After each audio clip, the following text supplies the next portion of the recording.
What is the worst thing that could happen to a country? War, natural disasters, or pandemics? All of these have the potential to wipe out a civilization from the face of the earth.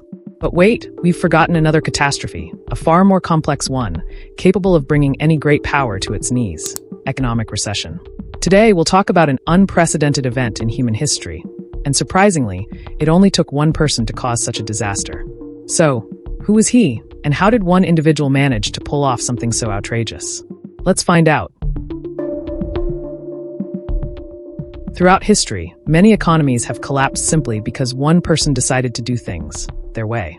A prime example is a leader known as the world's longest-serving head of state, Mr. Teodoro Obiang Nguema Mbasogo.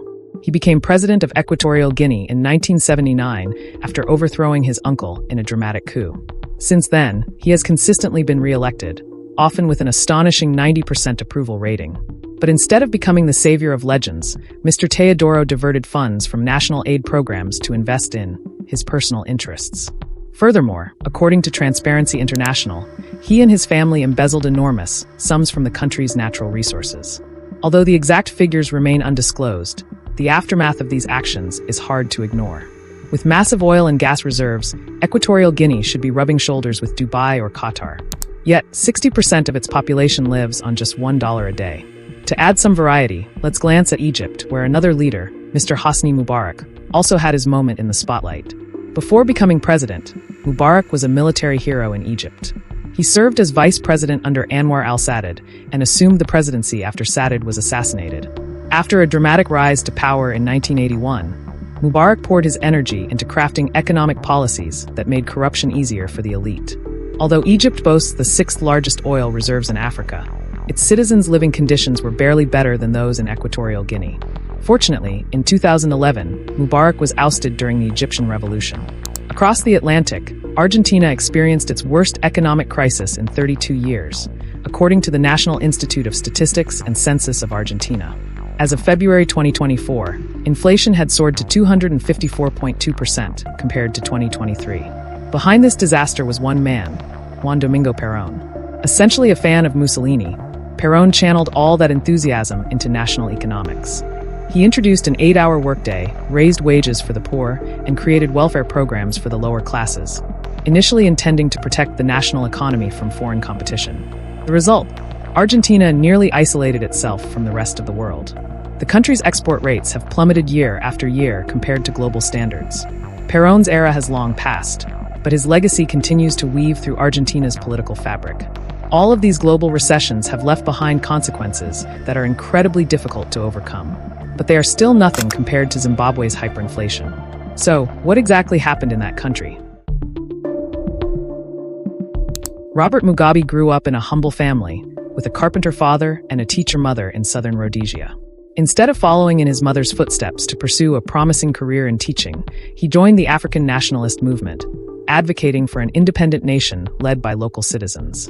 On February 14, 1980, the people of Zimbabwe participated in the country's first-ever general election. 2 months later, Robert Mugabe was sworn in as the nation's first prime minister, marking the beginning of a new era filled with hope. Zimbabwe was anticipated to thrive, and indeed, the country quickly captured international attention thanks to the eloquence of its new leader. Despite having been imprisoned and labeled an extremist under the previous regime, Mugabe called for reconciliation, declaring, "Evil remains evil, whether committed by one group against another or vice versa." Mugabe's objectives were clear: to fully realize Zimbabwe's potential and elevate the nation onto the global stage. Shortly after taking office, his government enacted a constitution filled with promising reforms, declaring education a fundamental right that was both free and mandatory. Within just 1 year, school enrollment rose by 232%, and by 1984, the number of secondary schools had increased by 587%. Zimbabwe's education system soon earned recognition as one of the best in Africa, hailed as a political miracle. In addition to education, the healthcare system also flourished, with over 500 healthcare centers established to benefit millions of citizens. The economy had a solid start, with the government focusing heavily on agricultural development. Post-war Zimbabwe became known as the breadbasket of Africa. However, in August 1981, Mugabe recruited military advisors from North Korea to establish an elite brigade named Gukurahundi, which served as a personal tool to suppress political opponents. Like many politicians, he sought to consolidate his power within the ruling party and, given the nation's recent recovery from civil unrest, aimed to minimize political conflicts. After weakening the influence of opposition parties, Mugabe merged them to create a single-party state. With his newfound authority, he amended the constitution, dissolved the Senate, and tightened control over legislative bodies. Once in full control, Mugabe implemented a series of bold economic policies. These measures primarily aimed to protect domestic industries and tightly regulate private investments. Unsurprisingly, state-owned enterprises became the primary beneficiaries, strengthening ties between the government and business leaders. However, this also made Zimbabwe an exceedingly challenging environment for foreign investors, effectively isolating the nation economically. To secure the support of the electorate, Mugabe dramatically increased spending on education, healthcare, and generous payments to war veterans. This, however, pushed the government's finances to the brink, forcing Zimbabwe to rely heavily on international loans. By 1989, half of the nation's GDP was being allocated to these expenses, while unemployment surged to 26%. Under pressure from international lenders, the government was compelled to devalue its currency to boost exports and introduce price and wage controls to tackle unemployment. Yet, the economy plunged into a deep recession as industries struggled against a flood of cheap imports. At the same time, severe droughts caused agricultural output to plummet, while Mugabe's administration failed to rein in public spending, driving the nation further into debt. The government resorted to printing money to cover expenses, inadvertently causing inflation to soar by 20% annually. The situation deteriorated further when the Veterans Compensation Fund was depleted due to corruption among officials. Disillusioned veterans staged protests, and in a desperate attempt to quell the unrest, Mugabe agreed to pay monthly allowances that were, on average, double the salaries of civil servants. The World Bank, dissatisfied with this decision, immediately suspended a $100 million loan and demanded a detailed repayment plan. In response, Mugabe declared that Zimbabwe would not repay the debt. The result? Zimbabwe's currency lost 75% of its value in a single day, forcing the government to impose steep tax hikes to stay afloat. In a last-ditch effort to address the financial crisis, Mugabe deployed troops to Congo under the pretext of supporting its leader in quelling unrest. In reality, the mission was an attempt to exploit Congo's resources to replenish Zimbabwe's dwindling funds.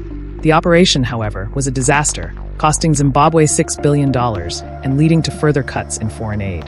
By the end of the decade, Zimbabwe under Mugabe's leadership was burdened with overwhelming debt, devoid of international support, and mired in economic decline. A once promising era had unraveled into a story of unfulfilled potential and lasting struggles. On September 11, 1999, a coalition of civil groups, labor unions, and white farmers came together to form the Movement for Democratic Change, MDC. This group swiftly rose to prominence as the primary opposition to Mugabe's government. Alarmed by the growing unrest, Mugabe quickly called for a referendum on a new constitution that would conveniently tilt the scales in favor of his administration. This new constitution proposed some rather innovative ideas, such as granting immunity to government officials and extending Mugabe's term by an additional 2 years. But how could he secure the public's approval? Our beloved president executed a move no one saw coming: land redistribution. Here's the twist. Most of this land had been owned by white citizens since before independence. So, the government dangled a tempting carrot, dividing up farmland among black citizens while conveniently withholding compensation from the original owners to maximize benefits. This masterstroke wasn't just about land. It was a calculated bid to rebuild Mugabe's crumbling reputation. If the new constitution passed, it would solidify his grip on power and buy him more time to fix the country's faltering economy. Sadly for him, the plan flopped spectacularly, and the new constitution was rejected outright. Humiliated by this political defeat, Mugabe unleashed what he called fast-track land reform. In practice, this translated into chaotic land grabs that ignored any semblance of order or legality. Violent seizures erupted across the country, displacing hundreds of thousands of farming families. Strangely enough, very few of these newly acquired lands ended up with the intended beneficiaries. Where did all the land go? Only divine forces might have the answer. Within 3 years, Zimbabwe transformed from Africa's breadbasket to a nation incapable of feeding itself. Famine swept the country, and citizens were left with a limited menu of choices: steal, loot, barter turnips for food, or starve. As for the national finances, well, first you'd need to determine if the bills in your wallet were worth more than scrap paper. Confronted with a dire economic crisis, Mugabe weighed his options. He could slash spending, potentially triggering a severe recession but offering a glimmer of recovery. Or he could simply print more money. Unsurprisingly, he chose the latter. The government flooded the market with higher denomination currency to address short-term problems. But as we all know, that's not exactly the hallmark of a sound financial strategy. Despite the money supply increasing tenfold, cash shortages persisted just 2 years into the land reforms. Banks began collapsing one by one, their existence rendered meaningless in an economy where cash itself had become obsolete. Desperate to stave off complete economic collapse, Mugabe doubled down on printing money. But this, too, failed spectacularly, as citizens increasingly turned to foreign currencies instead. Realizing his diminishing control, Mugabe resorted to drastic measures. Withdrawal limits were set so low that even bus fares became unaffordable. Store owners caught accepting foreign currencies faced harsh penalties. Farmers and miners were forced to sell exclusively to the state at prices that didn't even cover their costs.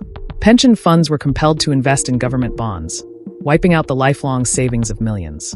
By 2008, basic necessities like food, toilet paper, and fuel had vanished from shelves. Cancer and HIV patients were left untreated, children stopped attending school, and survival often meant risking imprisonment for engaging in black market trade or using foreign currencies. Unemployment soared to an astronomical 94%, and inflation spiraled so out of control that words failed to describe it accurately. At this point, it seemed the nation had truly hit rock bottom. Yet the cycle repeated a few more times with no meaningful change. It wasn't until 2017, when Mugabe was ousted in a coup and replaced by his vice president, Emmerson Mnangagwa, that hope flickered among Zimbabweans for a cleaner, more competent government. It didn't take long, however, for them to realize that the only thing that had changed was the president's name. This concludes our video on Robert Mugabe, the man who single-handedly devastated a nation's economy. If you have any thoughts or comments about the content, please share them below. Thank you for watching until the end, and we'll see you in the next video.